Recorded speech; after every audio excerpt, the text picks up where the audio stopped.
미스터 트롯 세리를 지켜본 사람이라면 한 번쯤 이런 질문을 던져봤을 겁니다. 왜 하필 김용빈이었을까? 결과가 발표된 순간 놀랐다는 사람도 있었고 고개를 끄덕인 사람도 있었죠. 하지만 공통점은 하나였습니다. 이 선택이 그냥 우연은 아니라는 느낌. 초대 천왕. 이 타이틀은 단순한 1등과는 다릅니다. 한 시즌의 우승자가 아니라 앞으로 이어질 서사의 출발점이 되는 자리. 그래서 그 무게는 훨씬 더 큽니다. 그날의 무대를 다시 떠올려 보면 사실 김용빈은 처음부터 가장 요란한 참가자는 아니었습니다. 등장부터 화려한 임팩트를 던지는 스타일도 아니었고 누군가처럼 압도적인 고음으로 분위기를 장악하는 타입도 아니었습니다. 그런데 이상하게도 무대가 쌓일수록 사람들의 시선은 점점 김용빈에게 머물기 시작했습니다. 눈에 띄진 않는데 계속 기억에 남는다. 이 말이 김용빈을 가장 정확하게 설명하는 표현일지도 모릅니다. 초대 천왕이 결정되던 그날 무대 뒤 공기는 묘하게 달랐다고 합니다. 긴장감은 분명히 있었지만 누군가가 이길 것 같다는 확신보다는 이 중에서 누가 이 자리를 감당할 수 있을까라는 질문이 더 강하게 떠돌았다는 거죠. 바로 이 지점에서 김용빈의 존재감이 드러나기 시작합니다. 김용빈의 무대는 항상 한 박자 느렸습니다. 급하게 감정을 밀어붙이지 않았고 관객을 설득하려 들지도 않았습니다. 대신 자기 노래를 끝까지 책임지는 태도를 보여줬습니다. 노래가 흔들릴 때도 있었고 완벽하지 않은 순간도 분명 있었지만 그때마다 그는 무대를 포기하지 않았습니다. 어떻게든 끝까지 가져갔습니다. 이 끝까지 간다는 태도, 이게 말처럼 쉬운 게 아닙니다. 오디션 무대에서는 조금만 흐름이 어긋나도 사람들은 금방 티를 냅니다. 표정이 굳고 호흡이 무너지고 자신감이 흔들립니다. 하지만 김용빈은 달랐습니다. 흔들려도 멈추지 않았고 불안해 보여도 노래를 내려놓지 않았습니다. 그래서 심사하는 쪽에서도 보는 쪽에서도 어느 순간부터는 이렇게 생각하게 됩니다. 아, 이 사람은 큰 무대에서도 무너지지 않겠구나. 초대천왕이라는 자리는 지금 잘하는 사람보다 앞으로도 계속 설 수 있는 사람에게 어울립니다. 그 기준에서 보면 김용빈은 굉장히 설득력 있는 선택이었습니다. 또 하나 중요한 포인트는 김용빈의 노래가 가진 감정의 방향입니다. 그는 감정을 위해서 아래로 누르지 않습니다. 울부짖지도 않고 과하게 짜내지도 않습니다. 대신 조용히 옆에 앉아서 이야기를 건네는 쪽에 가깝습니다. 그래서 그의 노래를 듣고 나면 눈물이 터진다기보다는 마음이 오래 남습니다. 끝나고 나서도 한참 동안 여운이 가시지 않습니다. 이런 노래는 대회 초반에는 강점이 되기 어렵습니다. 하지만 결승으로 갈수록 그리고 상징적인 자리를 뽑아야 할 순간이 올수록 점점 더 힘을 발휘합니다. 초대 천왕을 뽑는 순간은 누가 가장 화려했느냐를 가리는 자리가 아닙니다. 누가 이 타이틀을 달고도 버틸 수 있느냐를 보는 자리입니다. 그날 김용빈의 무대는 완벽하다고 말할 수는 없었지만 이상하게도 부담을 맡겨도 될 것 같은 사람이라는 인상을 남겼습니다.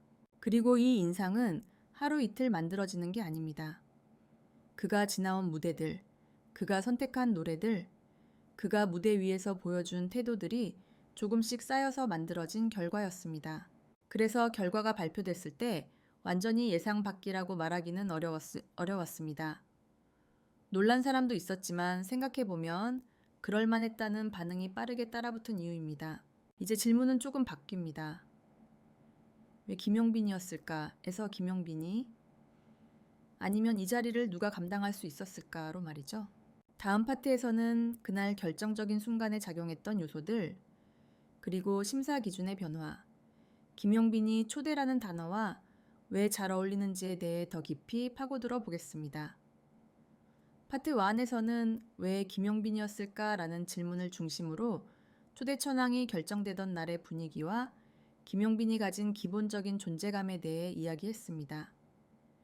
이번 파트에서는 한 단계 더 들어가 보겠습니다.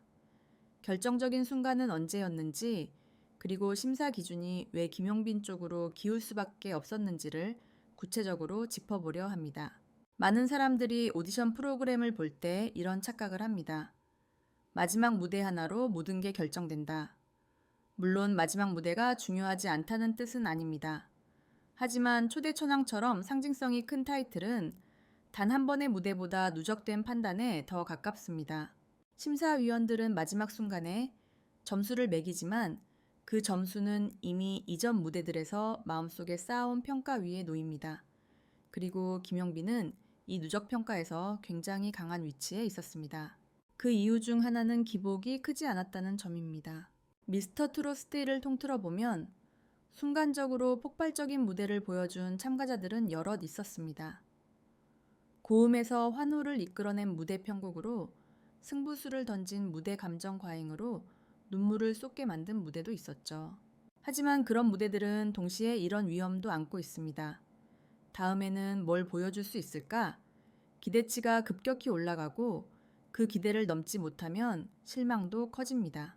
반면 김용빈은 매 무대가 폭발은 아니었지만 항상 일정한 설득력을 유지했습니다.